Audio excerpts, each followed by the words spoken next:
top 3 priorities of his administration. And to tell you a little bit about that is, in essence, you know, when you have the level of economic activity that's taking place in Cincinnati and that will continue to take place, in my view, you want to make certain that all segments of the community have an opportunity to participate in that economic activity. So what we're doing right now is the mayor has established an economic inclusion advisory committee. And what they've been working on is working with my office, the mayor's office, in looking at the design, development, ultimate implementation of a enhanced small business development program, which will also have a focus on minorities and women in addition to small business. So that's coming. That will be run out of the office of the city manager.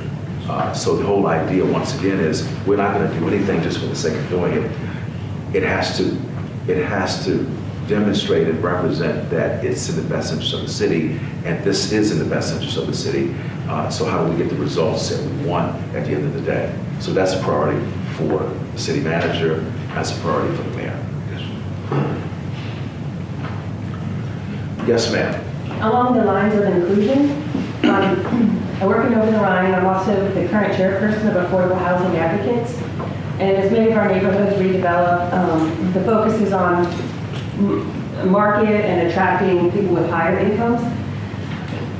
Can we count on you and the city to be advocates for affordable housing as part of all of our communities as well? And I know there's some work going on right now with the zoning code and some opportunities there to make sure that we're inclusive and figure out ways to support affordable housing in all of our neighborhoods.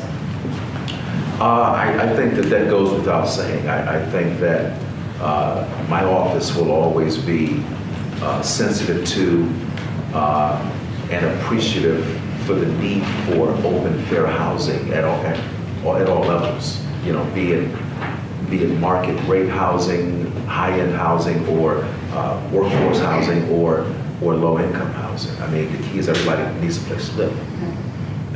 Just because you're poor doesn't mean that you shouldn't have to have a decent, safe place to live. Yes, sir. Could you comment on what you see as some strengths and particular challenges that go with the plan Cincinnati? I've not delved into that a whole lot, but I mean, obviously it's an award-winning plan. Literally, it's an award-winning plan.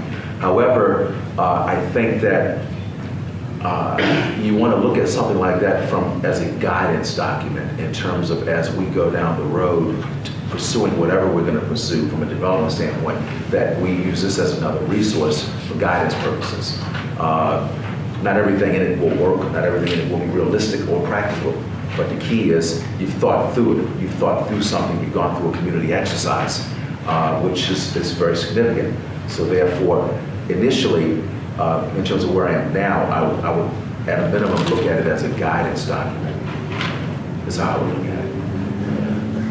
Yes, ma'am, in the back. Are you personally open to touring some of the properties that are in the West End that are for very, very low income individuals and looking at that? Because what happens is we always hear about Over the Rhine, we hear about City West, and we know what happened. You may not talk to, but we had a lot of individuals that were displaced when community builders came in. And the area that I represent as executive director, all of our residents are either poverty level or underemployed. And as such, we don't get any attention.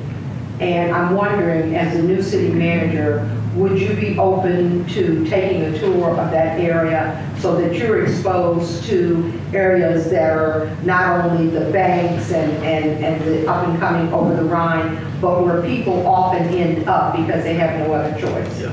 I have accepted every invitation that I've received since I've been here, and I would welcome an invitation from you to do just that. Thank you. The gentleman right here. I guess I'm curious on your perspective coming from Baltimore, because I perceive them to be somewhat similar cities, and sometimes we live in our own bubble on Cincinnati's perfect or great, but I'm curious on what you think, just with your time that you spend here, what you think Cincinnati's stronger assets are. Maybe compare to Baltimore, and maybe some areas that you think that we can improve upon, and kind of compare it to Baltimore. There are a lot of similarities, but what I've observed since I've been here is, once again, the magnitude and the strength of the community-based organizations, be they whatever their focus is a very well. I mean, you may not see this because you're here and you're in it, but what I see is a very robust, effective network of organizations, which are going to make certain that the city heads in the direction that it wants to go.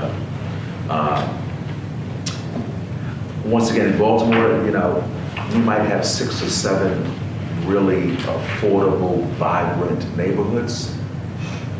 Otherwise, you're going to have to be very wealthy to live someplace in Baltimore, which is not necessarily practical for most people. Here in Cincinnati, my sense is that you've got maybe 25 or 30 very vibrant neighborhoods here. I mean, you have a lot of choices here. You can spend as little as you want or as much as you want and still get value for your money, and still have a decent, good quality of life experience. I think the business community here is the exception as opposed to being the rule. All the other cities that I've worked in, the business community, they talk a lot, they want a lot, but they don't want to give anything. That's not the case here. It's the opposite here in Cincinnati, where the business community has not only they not only talk a good game, but they also walk it, in terms of investment, real investment. I think when you have that variable, that's a major asset as well, because it all has to come together and work together. And to a certain extent, I think that the relationship with the county allows for certain opportunities as well. Obviously, that's a sometimes delicate, sensitive scenario. But I think that both entities are probably better off because of it than if that was not the case. Like in Baltimore, it's the city and that's it. And then you have the county, and they never touch in any way. So I think that might be a plus as well. But I think it's the people, primarily in Cincinnati. That's the number one asset. It's you all and the folks that are up there. That is the number one asset. Regardless of any bricks and mortar, wherever they might be, it's the people, always. Yes, sir. Could you tell us what kind of financial support does the city lend to CDCs?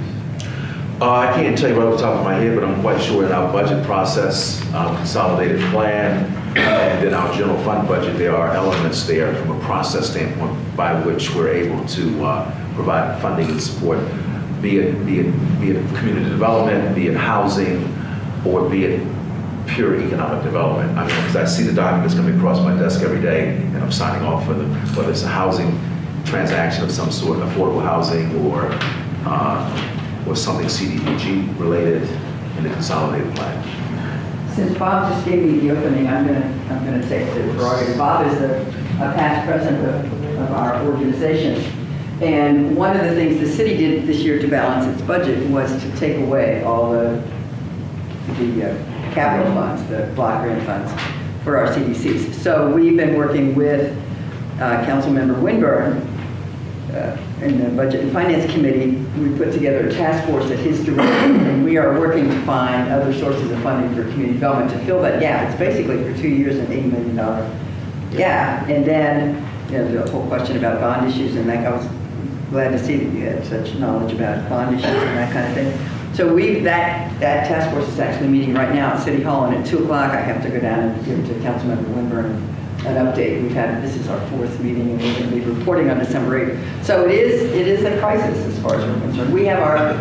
We just received on Friday from a lot of you your applications for operating support for the next year, which has been reduced somewhat. It's only going to be $365,000, and our selection committee will make the recommendations on Thursday to the city, and so starting January 1, we should be back rechipping.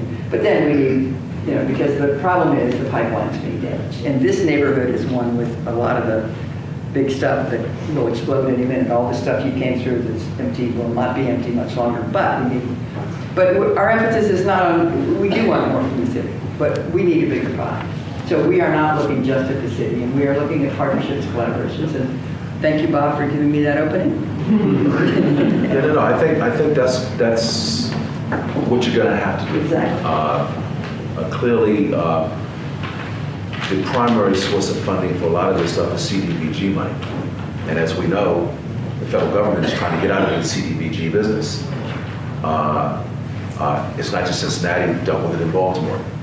I guess starting at about maybe 3 years ago, that those CDBG dollars were just going down each year and will probably continue to go down. I have no answers today, other than we're going to have to figure out ways to find ways to help ourselves to some extent, or to the extent that we can. It's just an unfortunate reality. Yes, ma'am. I'm gonna keep beating this horse because I'm not convinced that it's dead yet. So we have this program called Future Blooms, and because we have dozens of pretty little white picket fences, we really hate to see that program grow. And I heard that City Council, the Budget Committee, refused to consider refunding it. Any advice? Well, it went through a process, the CADAB process, as you know. It's a group of primarily non-city people. They look at this stuff every year, and they begin to make, you submit, you provide your submission, and it goes through a process. So we're either going to have a process or we're not going to have a process. But some things are going to win, some things are not going to win. You may not get all of what you want. I really don't know how to answer that, other than to say that it went through a process and the results turned out the way that they turned out. And I also serve on the board of Silent Center for Independent Living Options, and we've been working for a long time in this city, some 45 years, to create all types of accessibility, inclusion for all of us, regardless of our ability, our perceived disability, or real disability. And we've had great support from council, we've had great support from your predecessor, and I'm just looking for great support from you, in terms of what we're doing. We have a ongoing committee that is literally in one shape, form or another, that's been going on for over 20 years inside of City Hall. You have a great young lady on your staff, Elizabeth, who attends these meetings on a regular basis.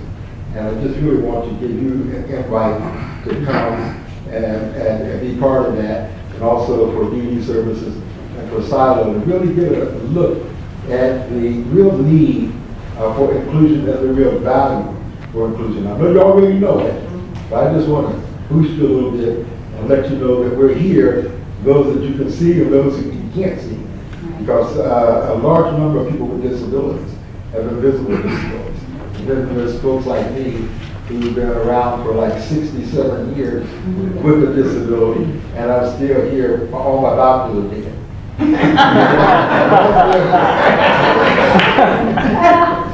No, not going away. So noted, and thank you. All right, thank you. Robert is also a gifted and talented artist. Checkers in the middle. Mr. Black, if I could follow that too, we had a meeting last week with Mr. Checo, and the day that he was appointed permanent in his position, you recommended we meet with him. We met with him the next week regarding accessibility in the winter time around here, and snow, ice removal. That man has already moved mountains. Somebody made the urban myth about if you clear your sidewalk, then you can get sued. He's had the legal department on that. He's going to ask the mayor to do a release. That is not true. Every homeowner is required to shovel their snow. And he's been great with that. We appreciate it. Okay, then. Then I'll come back to you. You said one of the top 3 initiatives of the mayor was inclusion. What are the other 2? And did any of these have any effect on you coming to Cincinnati? In terms of priorities, obviously inclusion is one of them. Obviously customer service, you know, in terms of how we engage and interact with the public. Public safety.